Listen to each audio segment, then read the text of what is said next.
Bakso, siapa sih yang nggak tahu makanan satu ini? Makanan yang hampir disukai masyarakat Indonesia. Bakso juga memiliki banyak varian, mulai dari bakso mercon, bakso rudal, bakso pentol, dan masih banyak lagi. Varian bakso ini dibuat sesuai dengan selera dari masyarakat daerah masing-masing. Tapi apa jadinya kalau ada bakso yang kita makan malah menjadi malapetaka bagi kita? Nah, kali ini saya akan menceritakan seorang lelaki bernama Andi. Dia adalah pedagang bakso yang memakai penglaris pocong. Praktek penglaris ini sangat mengerikan karena membawa musibah bagi yang memakan dan juga si pelaku praktek. Tanpa basa-basi, langsung saja ke ceritanya.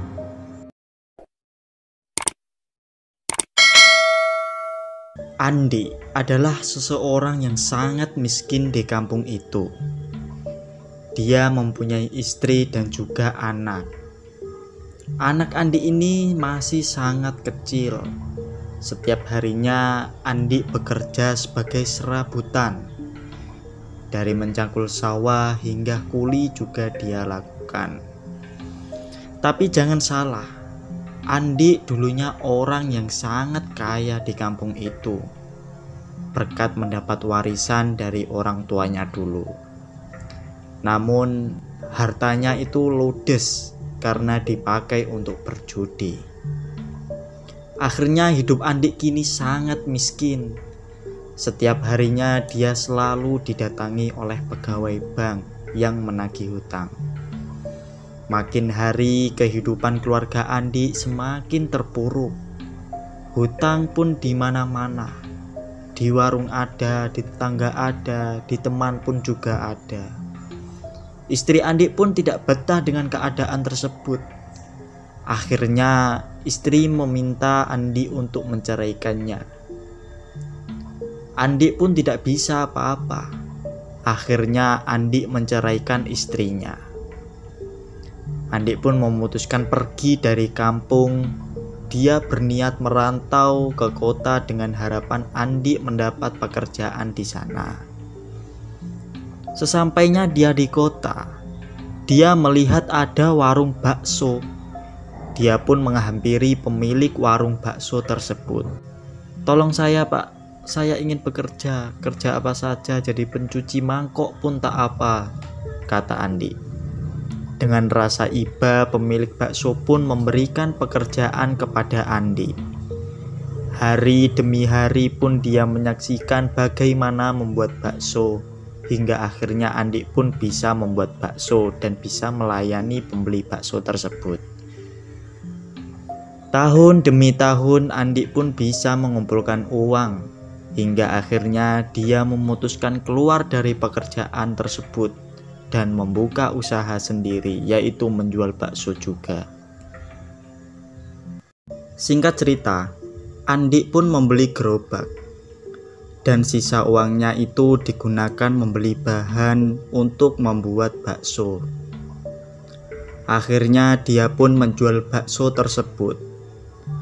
Namun bakso yang ia jual tidak ada yang membelinya. Hari demi hari dia lewati, namun bakso tersebut sangat sepi. Dia pun mempunyai niat untuk pergi ke dukun. Dan sesampainya dia di kediaman dukun, dia meminta agar bakso yang ia jual laris manis.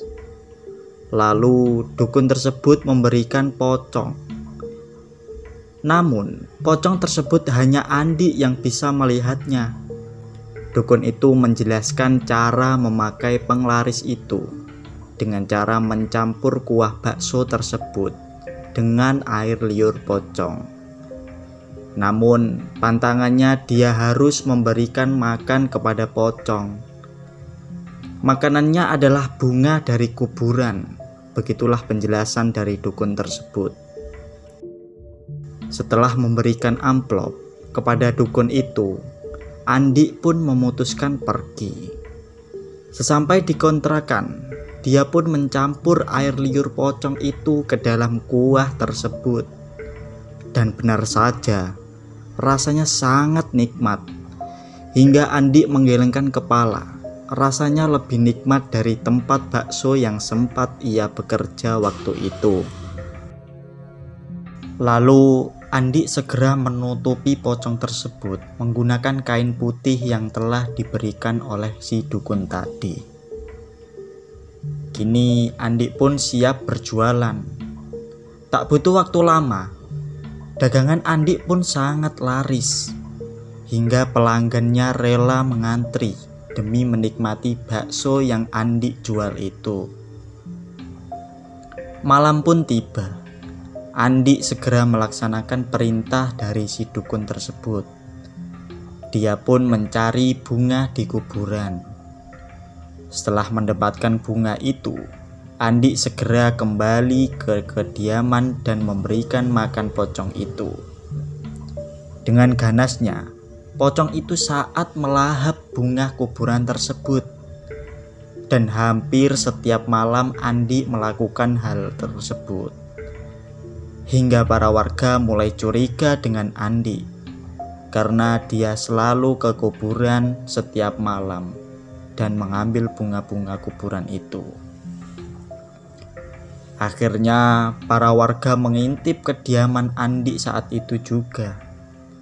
Dan benar saja, saat itu Andi sedang memberikan makan kepada pocong. Hal itu membuat para warga sangat merinding.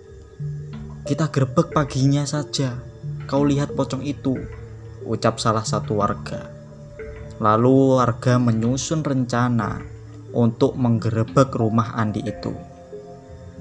Di pagi harinya, Andi pun digerebek. Mereka tidak melihat pocong itu, tapi ada sebuah kain yang berwarna putih digantungkan di tembok rumah Andi. Kain itulah yang membuat pocong tersebut tidak kelihatan oleh warga. Andi pun dipukuli oleh warga. Saat itu Andi pun mengaku bahwa dia memakai penglaris, yaitu menggunakan air liur pocong. Hal itu membuat warga semakin kesal, hingga akhirnya Andi pun meninggal karena dipukuli oleh warga kampungnya.